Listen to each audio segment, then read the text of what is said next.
on peut aussi, et c'est ça aussi, pour moi le plus important, c'est ça. C'est-à-dire que à l'ère du poisson, on a donné les moyens à ceux qui étaient animés de mauvaises intentions vis-à-vis de l'humanité. Moi, je dis aujourd'hui, il faut donner aux gens qui sont animés de bonnes intentions les moyens. Et comme ça, on pourra véritablement inverser les choses. Parce que de toute façon, il en est de la nature énergétique maintenant, des relations cosmotelluriques, de permettre ce genre de choses. Et on l'a vu d'autant plus que aujourd'hui, la problématique du colonialisme, de l'esclavage, a débordé. C'est-à-dire, ce n'est pas simplement le monde noir qui a été impacté. Mais on a vu qu'une nouvelle jeunesse occidentale a pris conscience de la façon dont les nations occidentales ont tiré leur richesse, de l'aspect inhumain. Et aussi, je dirais, quelque part, on est en train d'aller dans une direction sans issue. C'est-à-dire, ça fait combien de siècles qu'on est dans le même problème. Et à cause de 2-3 idéologues qui maîtrisent aussi sur le plan médiatique et idéologique les idées, on se retrouve embarqué dans un tour de manège sans fin. Je pense que là aussi, ça fait partie des choses. Vous voyez, par exemple, prenons Cecil Rhodes et la statue de Cecil Rhodes en Afrique du Sud qui avait été déboulonnée en 2015. Sa statue a été déboulonnée en Angleterre cette année. C'est-à-dire que ça a pris du temps, mais il y a un phénomène de conscience et je pense que c'est ce changement d'air qui accompagne ce phénomène de conscience. Je voulais vous demander si c'était un phénomène de prise de conscience ou bien peut-être un phénomène de mode. Est-ce que tout le monde ne s'empare pas un peu de la mode du Black Lives Matter revendiqué effectivement? Je pense qu'il y a une problématique de valeur. La civilisation occidentale n'a plus rien à proposer. C'est-à-dire que les gens se rendent bien compte que c'est une civilisation, à part la prédation de l'homme sur l'homme et de l'homme sur la nature, c'est une civilisation qui n'a rien du tout à proposer. Vous voyez, que ce soit sur le plan économique, sur le plan philosophique, sur le plan spirituel et compagnie, la religion, c'est fini. Voilà. Donc, les gens sont à la recherche de valeurs nouvelles. On se pose la question, mais il faut quand même bâtir ces valeurs nouvelles sur un minimum d'équité. Et l'ère du Verseau, c'est la problématique de l'équité qui devient centrale. Est-ce qu'il est possible d'avoir une répartition des planètes, des richesses sur la planète qui permettent finalement d'avoir une vie humaine équilibrée aux 4 points cardinaux? Moi, je pense que oui. A priori, il n'y a aucun problème. Puisque de toute façon, on a vu que la taille de l'Afrique, déjà, n'est même pas la vraie taille. Donc ça veut dire qu'il y a des terres à cultiver, il y a tout ce qu'il faut. Pour être précis pour les téléspectateurs, en fait, on s'est rendu compte que la représentation en 3 dimensions de la Terre avait été un petit peu arrangée et qu'on a réduit effectivement les dimensions de l'Afrique puisque le continent est beaucoup plus vaste. Et on a augmenté par contre les dimensions de l'Europe, des Européens. C'est-à-dire la taille de la France n'est pas la vraie taille, la taille de l'Angleterre c'est pas la vraie taille. C'est-à-dire qu'il s'est passé un phénomène assez particulier qui est encore cette vision coloniale en fait du Nord sur le Sud, qui veut apparaître un peu plus gros qu'elle ne l'est. Bon, on sait déjà où ça mène, c'est une affaire de temps. Parce que les civilisations doivent avoir quand même une part d'humilité, et au niveau de l'Occident, on ne voit pas du tout cette humilité. On le voit avec le coronavirus, la façon dont ça a été traité au Brésil, en Amérique et autres. On voit bien qu'il y a une arrogance que peut-être que ces civilisations vont finir par payer, parce que quand on voit la progression du virus, on est quand même relativement surpris. Et puis on est surpris aussi que ceux qui voulaient aller vacciner en Afrique ne disent pas, tiens, il serait peut-être temps aussi de monter des campagnes, de faire des tests de vaccins dans les pays où justement, comme les États-Unis, où on voit que le nombre de cas augmente de façon impressionnante par jour. Ça, c'est quand même important. Plus de 50 000 cas par jour aux États-Unis en ce moment, à l'heure où l'on parle. Totalement. Moi, ce que je trouvais, c'est peut-être intéressant de voir le premier document, si on peut le regarder sur toutes les statues qui ont été déboulonnées, parce qu'il y a un enseignement là. Ah oui. Oui, totalement. Ça a surpris et ça a choqué le monde entier, mais la vague est partie. Est-ce qu'on peut avoir le premier document? Le premier document.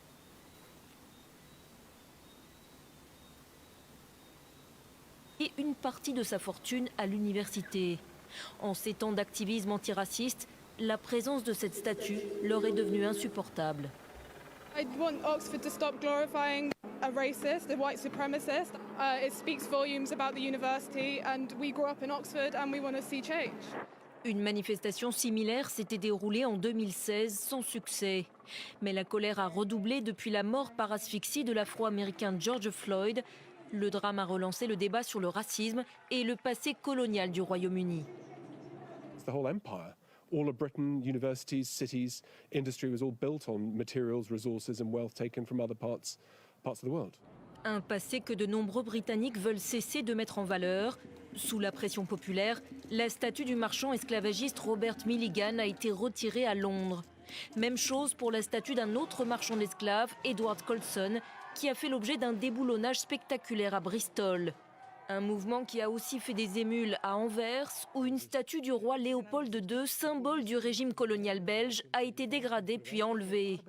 Mais aussi aux États-Unis, à Louisville dans le Kentucky, ou en Virginie, où la figure du navigateur Christophe Colomb a été vandalisée puis jetée dans un lac.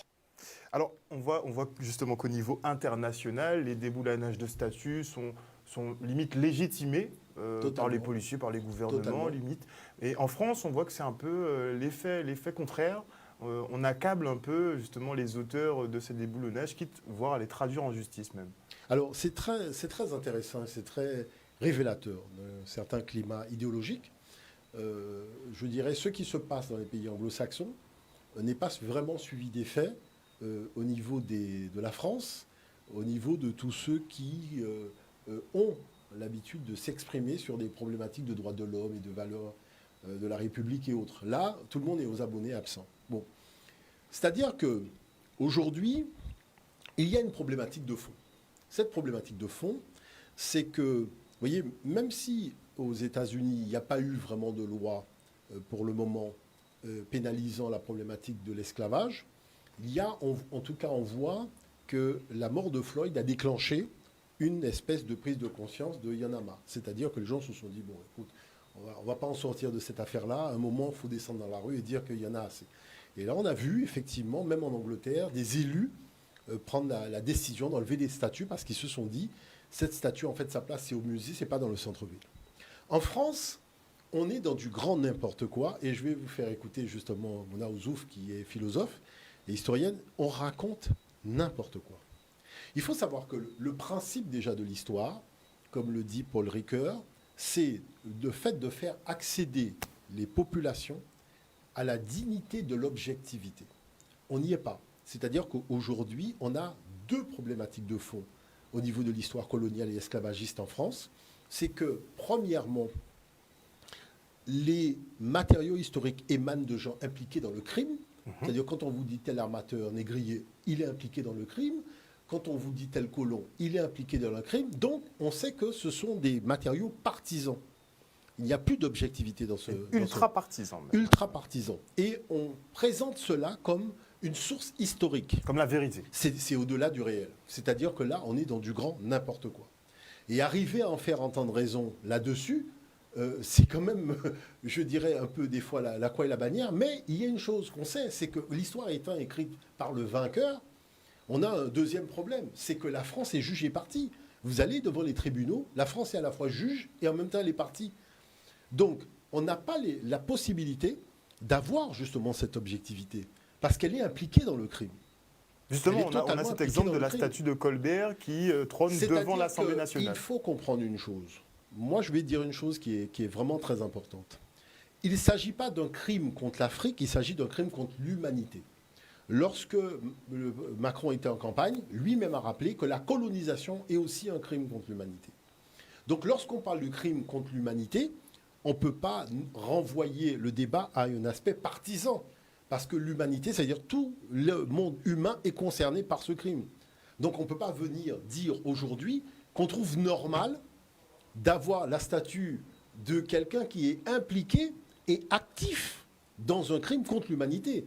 C'est-à-dire que la personne est en cécité mentale lorsqu'elle vient à la télévision dire ça. Moi, je vais vous faire écouter d'ailleurs. Écoutons Mona Ozouf, qui est le document 2, parce que c'est intéressant de voir comment on est véritablement dans une perte de conscience humaine, et c'est ce qui est en train d'arriver aujourd'hui. On regarde le deuxième document. Très réservé quand même.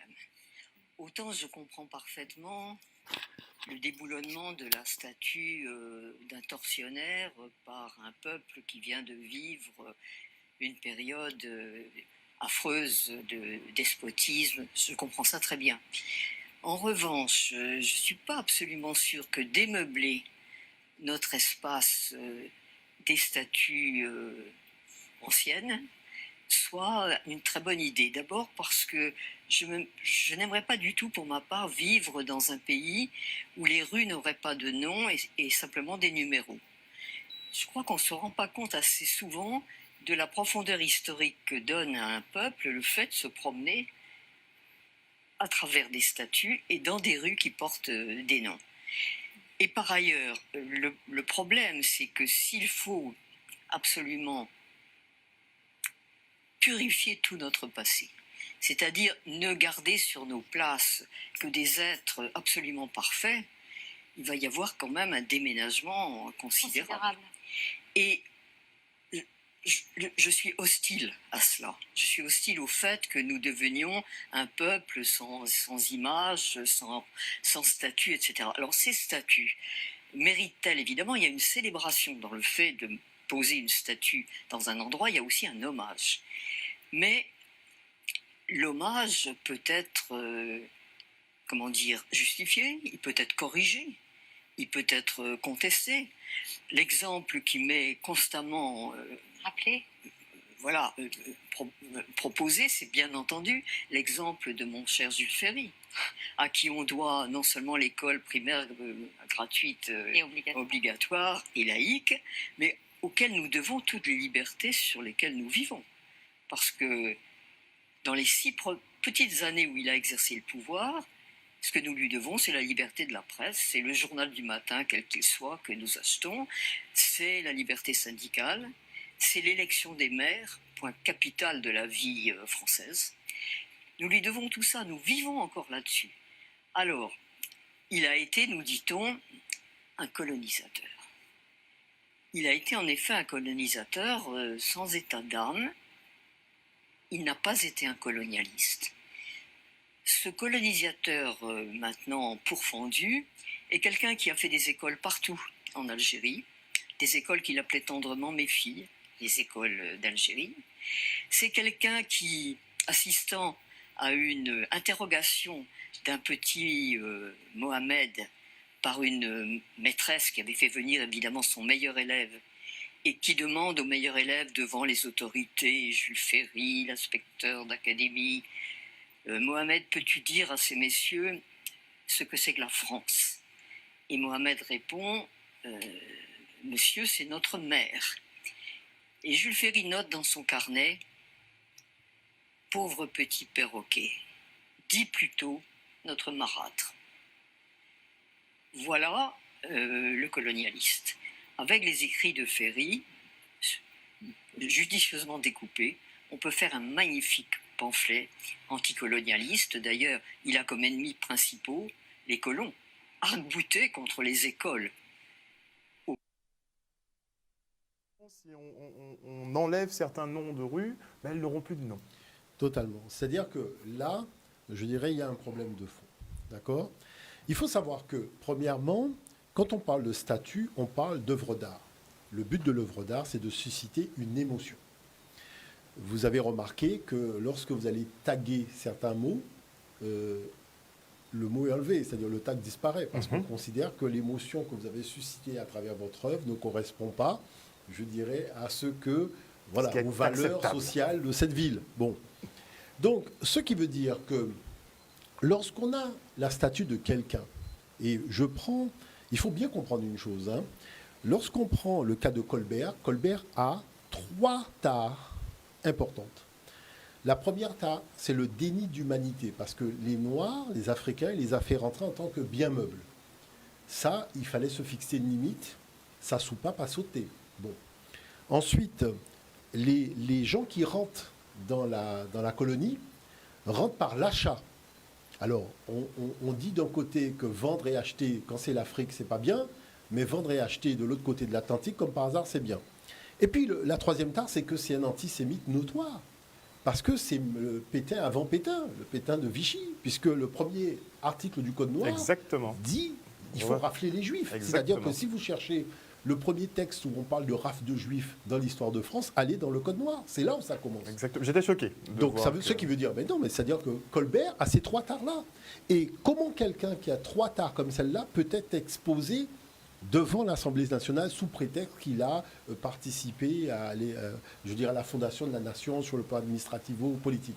Mais les Français vous diront qu'on ne peut pas voir que les aspects négatifs d'un homme, qu'il faut voir ses grands accomplissements. Je vais vous dire une chose, il faut être sérieux.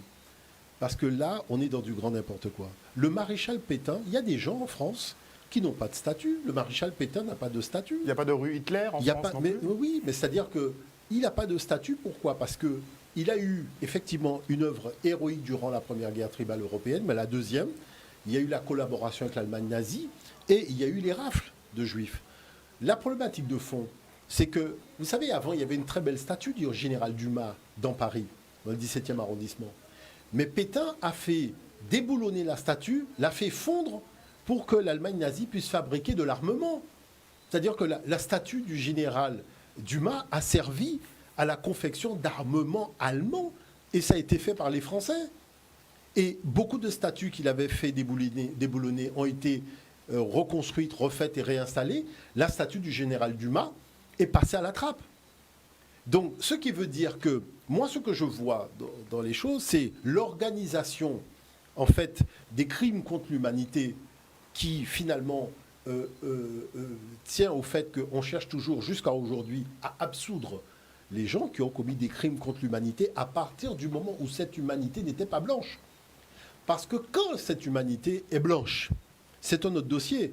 Regardons le document concernant Hitler. J'ai amené un document concernant Hitler. Prenons le temps de le regarder. Parce que là, philosophiquement, c'est très intéressant. On passe au document numéro 3. Écoutez bien, un secret encombrant et qui dure depuis 75 ans. Les caves du Sénat abritent dans un bunker un buste d'Adolf Hitler et d'autres reliques de l'époque nazie. Et ce secret a réussi à être gardé pendant toutes ces années, Anne Le Hénaff. Oui, le journal Le Monde a enquêté sur cette rumeur, appelé plusieurs sénateurs ou anciens sénateurs. Personne n'est au courant. Tenace, le journaliste insiste et l'architecte du Sénat finit par lui dire que oui, il y a bien un buste de Hitler dans les sous-sols. En fait, le palais du Luxembourg a été occupé pendant 4 ans par l'état-major de la Luftwaffe, l'armée de l'air allemande, qui a même fait construire des abris souterrains et qui quitte les lieux en août 1944. Depuis, mystère et gêne. Le président du Sénat n'était pas très à l'aise ce matin lors de sa conférence de presse à laquelle Marie Mollet assistait pour RTL.